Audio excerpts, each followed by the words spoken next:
Bueno, como escritor, lo bonito de las personas que le dicen a uno, ah, me gustó esa historia. En algún momento otra persona me dijo, ah, esa historia me hizo llorar, me recordó tal cosa.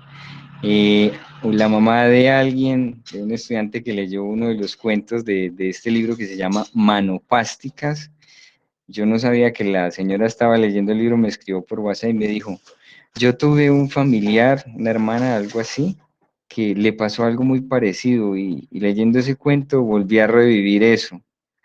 Entonces yo pues no conocía a la señora y la señora no conoce tampoco la historia, cómo surgió, ¿cierto? Pero esa capacidad, esos efectos colaterales que tiene la literatura, cuando uno escribe y que a las personas les puede significar muchas cosas, es muy enriquecedor, es muy bonito cuando le hacen a uno esos comentarios y me gusta que la historia sea una historia que esté bien contada, bien narrada, que sea bien estructurada y que sea muy seria desde el punto de vista literario, que no sea cualquier cosa, sino que en el sujeto que la está leyendo, en la mente, en la psiquis, en la persona que la está leyendo, se quede algo bonito o algo complejo, dependiendo la historia, y se quede ahí pensando y reflexionando a veces o recordando en otras, pero que sea una historia bien contada.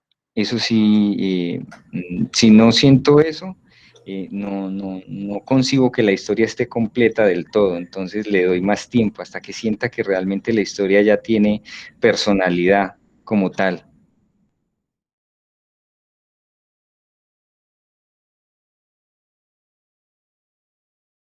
Bueno, muchas veces a mí me ha pasado que yo empiezo la historia mm, y no tengo el nombre del personaje, no lo tengo, pero tengo unos rasgos, es decir, el personaje tiene en la historia, tiene unas capacidades, tiene unas habilidades.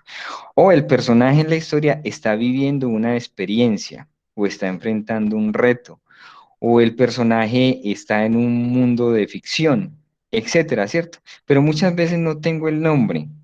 A veces el nombre lo construyo o lo logro identificar en la medida que voy creando la historia. En la medida que voy creando la historia, las características del personaje y demás, voy encontrando el nombre del personaje, ¿cierto? Incluso muchas veces el nombre del cuento. Por ejemplo, en el cuento que voy a sacar, el cuento de la bruja Chancletas, los personajes eh, están nombrados y tienen unos nombres muy particulares, ¿cierto? No son nombres comunes, pero son nombres que después cuando haga el lanzamiento les voy a contar cómo hice el ejercicio de, de buscarle el nombre a los personajes, porque yo ya había creado la historia y tenía que el tío, que la abuela, que el abuelo, que la protagonista y que la bruja, pero no tenía los nombres.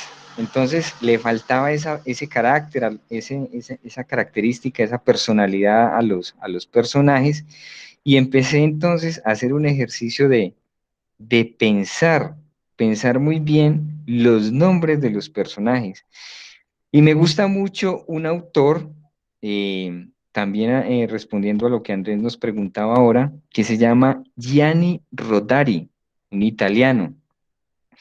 Él tiene una imaginación y una capacidad de crear cuentos y de la fantasía maravillosa. Él creó el cuento de El Rey Midas, el que todo lo que tocaba lo convertía en oro y tiene otros cuentos. Entonces una vez en una librería me encontré un librito pequeño de él que me había recomendado un profe del taller de literatura que se llama La gramática de la fantasía. La gramática de la fantasía. Y leyendo ese libro me di cuenta que yo sin conocer ese autor y sin haber leído ese libro antes, yo hacía ese ejercicio de jugar con las palabras, con los eventos, con las situaciones, para sacar de eso posibles nombres de los personajes, para sacar posibles ideas de cuentos.